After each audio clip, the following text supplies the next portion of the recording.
Stacy. How are you doing? I am good. How are you, Ryan? You look Hanging good. in there. I noticed you got glasses. I do, yeah. I'm getting old. Welcome to the have club. have office lenses now. Nice. So here we are. First time on camera with them. So we'll Nice. see what happens. But So they're you'll just actually be beyond. able to see the offers now. That is correct. I can actually tell what I'm writing on the paper and how messy my handwriting is and all the different lines and intricacies on my hand. Nice. So welcome back, everybody. Top Agent Podcast. We have a special guest today. Yes, we do. It is our first one back for a little while since we switched companies. But let's talk a little bit about that. Switching companies. We left a few weeks ago now. We've been to an event in person already. We've met a whole bunch of people on the Real Broker team in Manitoba, and they're all pretty awesome. Yeah, it's one thing though I'd like to mention is a lot of people have been asking me, well, I thought you loved your previous company. Why did you leave? It wasn't a matter of not loving my company. It was a business decision. So That's a good way of that's putting it. important. And Yeah. and it was a business decision, and I did like the people, but I'm liking these people and as well, and everybody has their ups and downs, and it's been fun so far, and I'm liking the environment. So Yeah, I would agree too. There's a lot of people said I thought you're happy with EXP. I thought you were well, the thing is, yes I was. I love that company. I love that company. I love the people. Purely on a business standpoint, though, it made more sense for us to switch. And yes. there's various reasons for that. But Hmm. we hear it all the time. So I think I've said this before, but we wanted people to take a look at the cloud-based brokerage, whether it was our previous company or this one. And we hear a lot of, well, I'm happy where I am. Well, if we would have just stuck with that attitude, then we're kind of hypocrites, aren't we? Yes, and So, a lot of I'm comfortable. Comfortable is probably the worst place to be. So yeah. So it was uncomfortable to make a switch, but yes. I kind of feel like the future is pretty bright right now. Yes.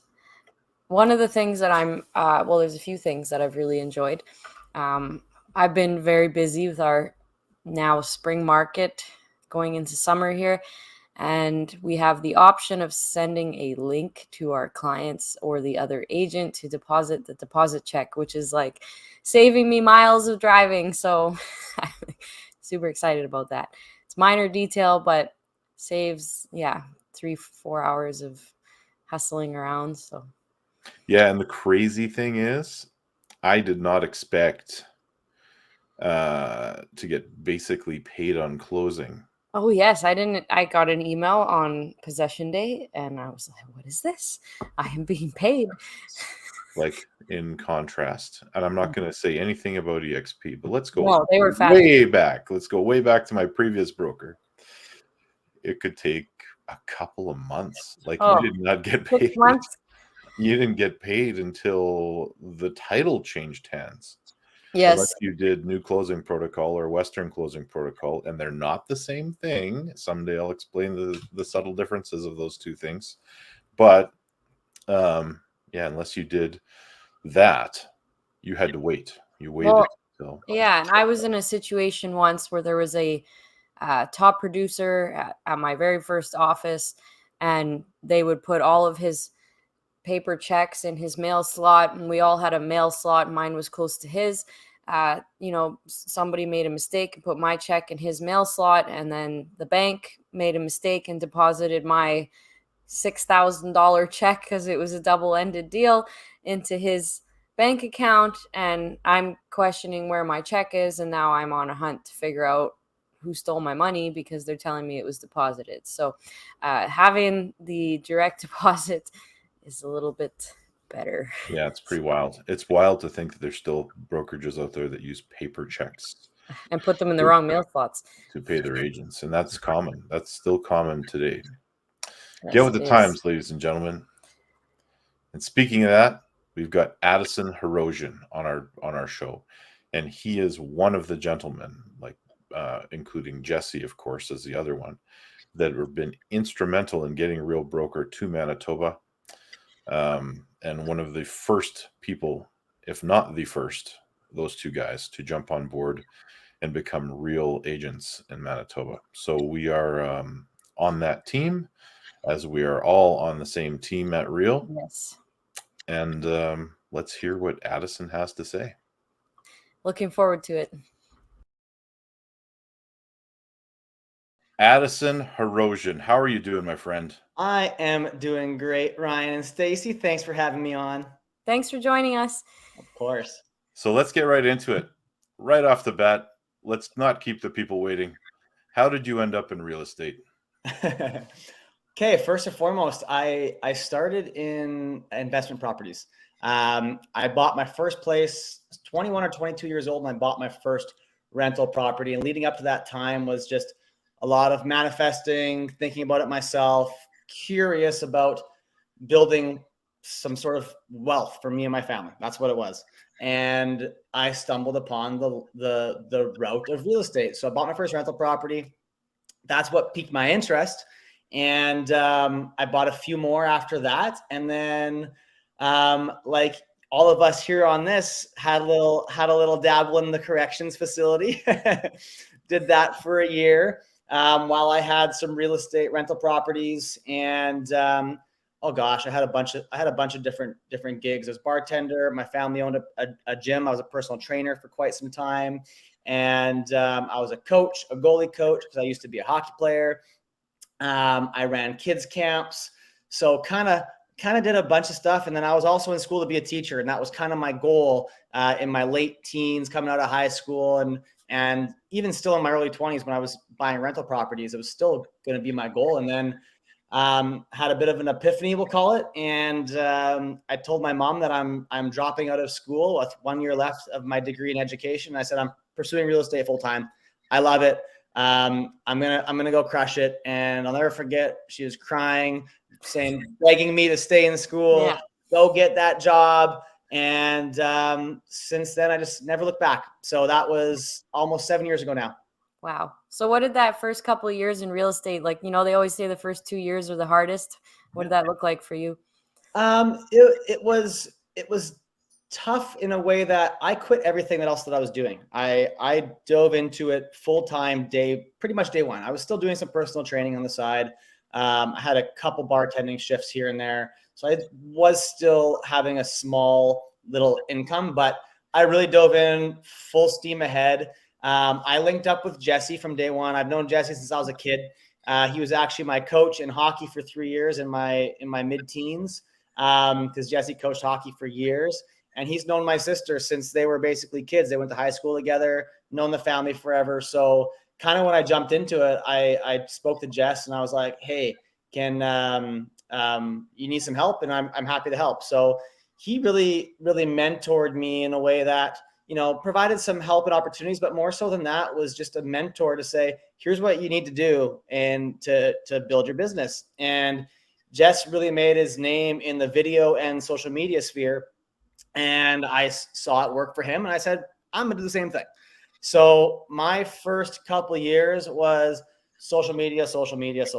And I quadrupled down on that. And I just kept rolling with it. And my idea was the more content that I can create, the more that I can get in front of the audience and remind them that I'm in real estate and show them what I do and what I'm super passionate about. Hopefully be that magnet where people will say, oh, I'm building that know, like, and trust with Addie. So that was really what my first couple of years looked like, and still to this day is my main avenue of what I do to stay top of mind in my industry. And I love it. Nice. So you're adopting a strategy that people are just starting to. Years ago, you were an early adopter of a strategy that people are just realizing they should be tackling right now. Let's talk about Real for a second. How did you end up becoming an agent for Real Broker? Oh, wow.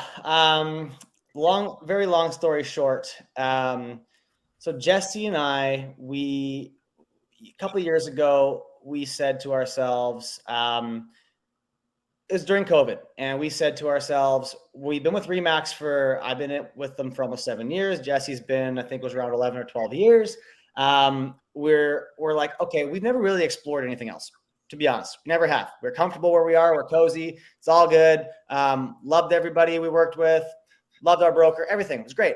It was great. And still to this day, it is, in my opinion. But we said, we got to explore what else is out there. And that's when we kind of went on a little bit of a hunt, and we explored every single brand that you can imagine, from your traditional brokerages to your independent brokerages to opening our own independent to cloud-based brokerages. And at that time, Real was not in Manitoba or Winnipeg yet, or Portage or anywhere in Manitoba. It wasn't here. So at that time, we knew a bit about it, but not much, because we said, well, it's not an option for us, right? But we really liked the cloud-based model, and we looked into the other cloud-based model, and we said, this model is intriguing, and for so many ways. And I'm not going to dive into that right now, but it was just, it lit our eyes up, and in terms of there's something there with this model. So at that time, we were pretty close to going to another cloud-based model. And we liked a lot of aspects about it, but there was just something there holding us back. And I won't dive into that either, but there was just something there that held us back. And honestly, coming to it now, obviously super pumped that we didn't jump in at the time. And at that time, Jesse and I's friend, Brad McCallum out in Calgary, said to us, I hear you guys are looking, but just wait. I'm doing something in Canada, and I'm bringing Real Broker to Canada. And that was before it was even in Canada. And we said, okay, we're all ears. So we kind of hit the pause brakes, let it shake out, let it see what happened in Alberta, let it happen there, see the growth there. Then they went to Ontario, then they went to BC, and then obviously we got our launch next in Manitoba. So we kind of watched it grow, and we're around the people very early on, seeing the growth strategy, starting to get involved with Tamir and the VP of Canada, Reina, and just understanding, okay, this is the culture that we wanted to be a part of. That's what it really came down to. It was the culture, it was the people, it was the community, and it was unlike anything that we had looked at or been around ever. And that to us was extremely exciting. And at that time we said, okay, well, if they want to bring it to Manitoba, we are going to be the happy people to be the ambassadors of bringing this here, being the spokespeople for this, and preaching the core values of this company. And it was a lot of work getting it to here. Manitoba is always difficult to get things done in, but now that it's here, it's awesome seeing everybody as a collective community doing stuff like this. Having a party yesterday that warmed my soul, and seeing everybody in person, and just doing the stuff that this company allows us to do in so many ways, where we are actually independent owners of our own companies again, and we can do stuff like this that we want to do, grow with the people we want to grow with, and doing it in the ways that we should do it. Yeah. That's crazy. So now that you're in Real, what would you say to another agent that was like, tell me what you love about Real? Like, what's your favorite, is it the app, or? It's everything. Good question. It's everything. Here's what I will say. And there's my few key components that I always say. Number one, when I looked at it, investor mindset, the first thing that I looked at just with the cloud-based model was savings, cost savings. Okay. That was my initial thing. I go, okay, I come over to Real, I'm going to save money. Yes. Okay, great. But that's not obviously everything, but saving money is a huge portion of it. So saving money in terms of splits and, no monthly fees, that was awesome. So that's a huge portion of it. Number two, obviously, again, back to my investor mentality, earning stocks in the company. And in a company that when you're going into a company and you're a part of growing this company, and us doing our business that we do of selling houses helps to grow the company and helps to collectively grow it for everybody, that plays a role in what the stock does. So now you are invested in the company that you're growing with other people, and you believe in it. So to have the belief in that and to own stocks in that company and to be gifted stocks in the company, that from my mindset was, oh, this is amazing. So that was another huge portion. And then number 3, and this is no particular order, but the community of people is another one. Real is classified as one Real. That's what we always talk about.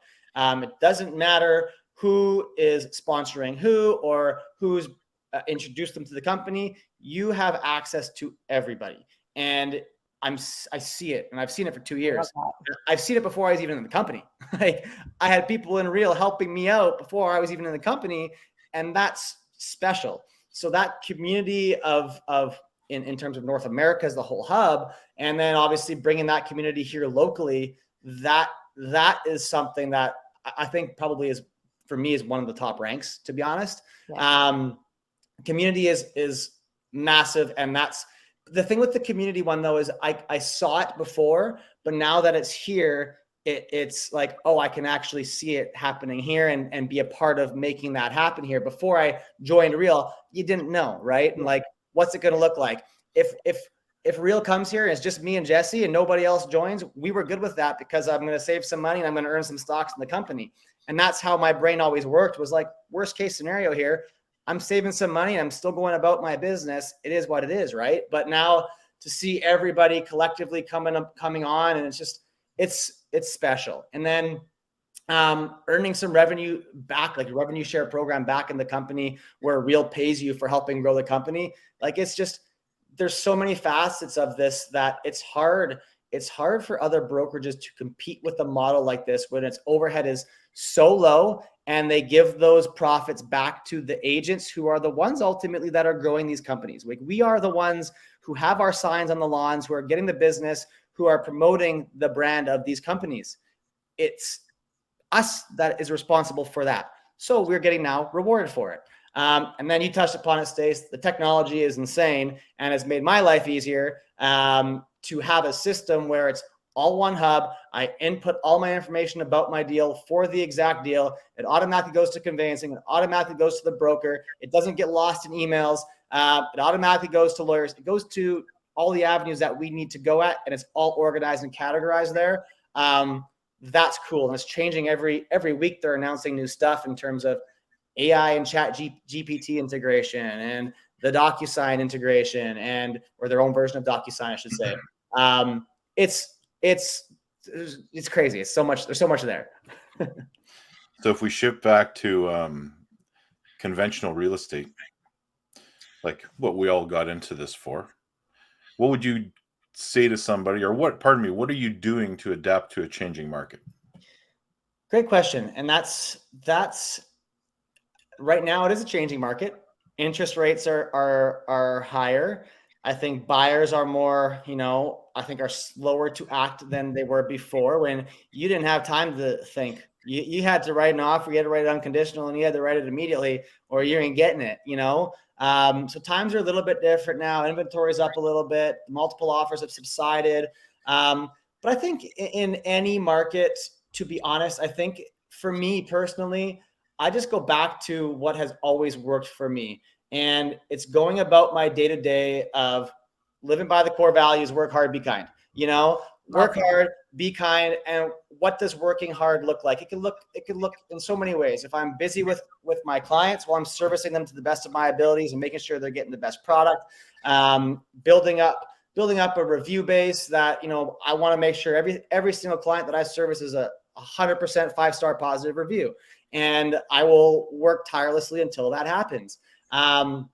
And then, like I said, how I started in this was through social media. And I personally just have a really strong following on there. And I have never strayed from what has worked for me. And I don't think I ever will, because that's where I've kind of found my path. And everybody has their own things. Some agents are really good at farming their areas, and they can farm it via online marketing. They can farm it via postcards. They can farm it however they want. Ryan, you're the expert in Portage. You've farmed your town, your city. Like, that is your field, and you are executives in multiple different organizations that you've created the culture and community and helping your community.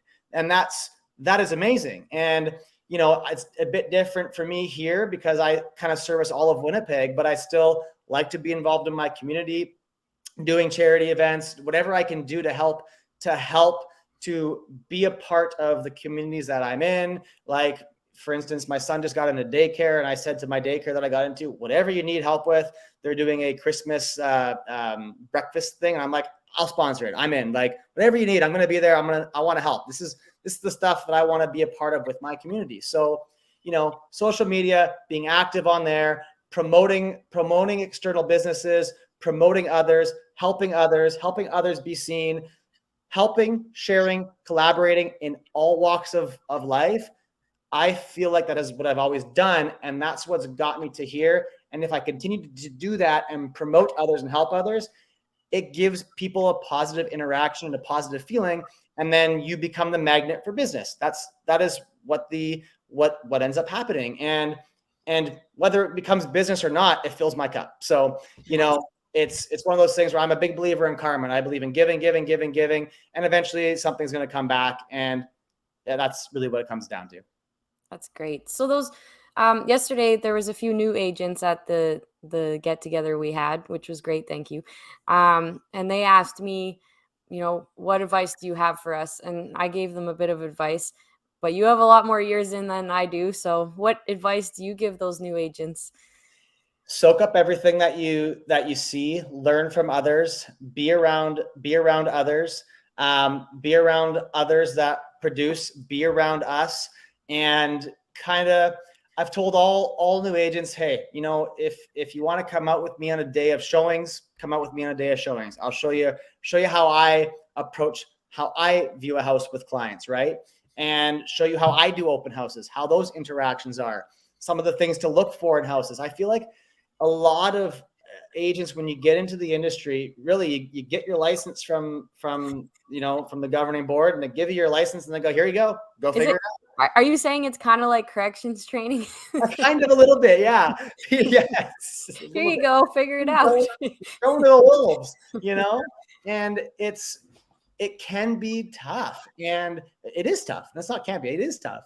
And I think you got to soak up and see something from other producers who have been in the business. And I think that's important. So going about that, seeing what you need to look for in homes, dealing with contracts, dealing with all that stuff. There's so many facets of real estate too. Like, it's not just one thing. There's paperwork, there's client communication, there's building your brand and your business online in the social media world. Like, there's just so many ways there's so many things that are happening in this business that it can be extremely overwhelming. The other advice I would say is, when you're starting out, focus on one thing to start. You know, start with one thing, go tackle that thing, and then go on to the next, or just keep building that one thing up. You can, like, again, I was social media. I didn't do anything else. I didn't do any print advertising. I didn't do any print marketing. I didn't do any other types of marketing.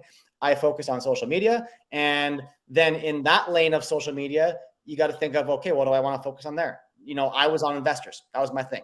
I was an investor myself. I really focused on investors, and I was talking about numbers, how to buy investment properties, and showcasing the knowledge that I had in terms of that. I really hammered and honed down that skill. You know, there's some people that come from trades. Well, if you come from trades, well, show off your knowledge of what you know about trades and building homes and what to look for in that. People like that stuff too. And if you don't have any expertise, or you're just a young agent, well, the people that are going to be relatable to you and that are going to come to you are going to be first-time buyers. That's the age range that you're in. So let's focus on that. Yeah. How do you create content focused and centered around that? Create that content for first-time home buyers, build that out, whether it's, you know, minimum down payment tips of getting financing as a first-time home buyer, where you should look, where you should go to. Do you go to a broker? Do you go to a bank? What are the options?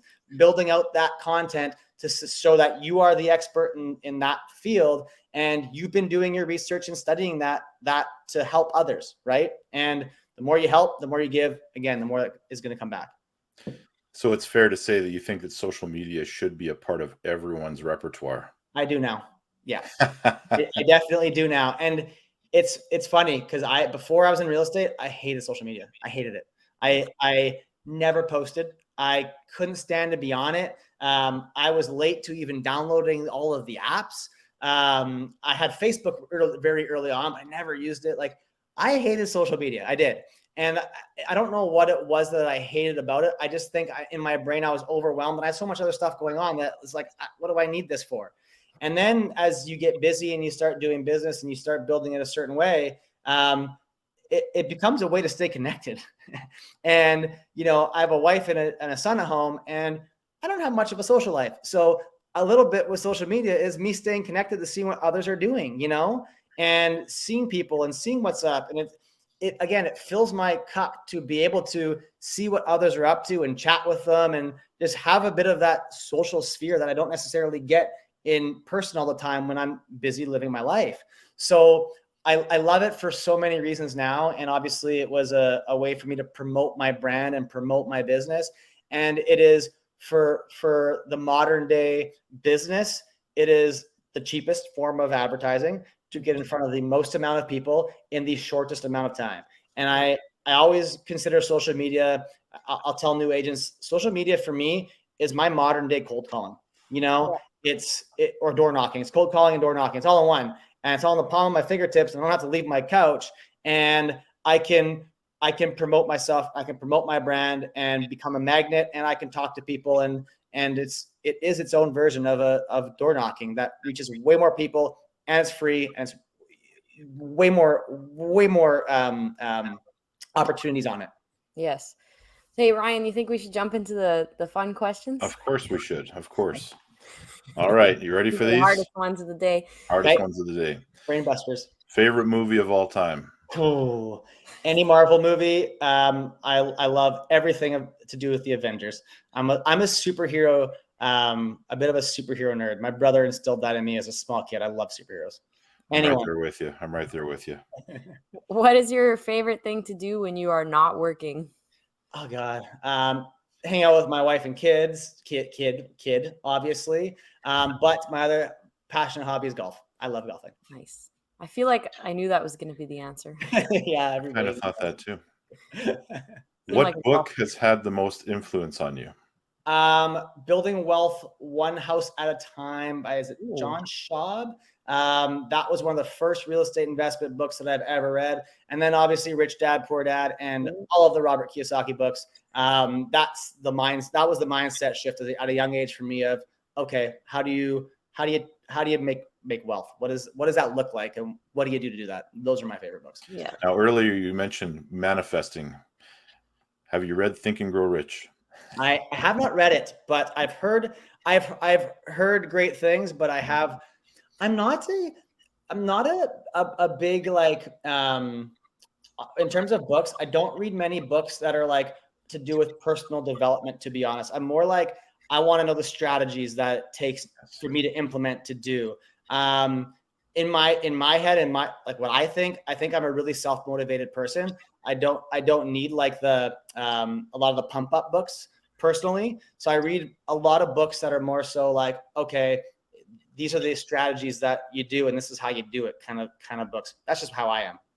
So I'm halfway through Think and Grow Rich, and he definitely gives you like mindset strategies, if that makes sense. But yeah, if you're not into that, you're not into it. But Ryan pushed me to read it, so we're going through it. I know it's a great book, and I have some friends that have read it and absolutely loved it. I've just never read it, but maybe I should now.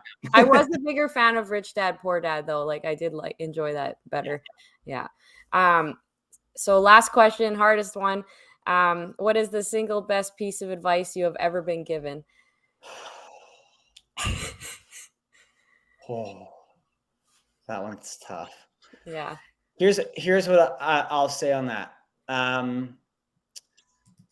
To be quite honest, I've been given a lot of tidbits in my life, but I don't know if I've never been given advice that has struck me so strongly that has changed my mindset or thinking. Again, everything that I've done, from buying investment properties, I don't come from a family of real estate. They'd never owned investment properties. They didn't understand it.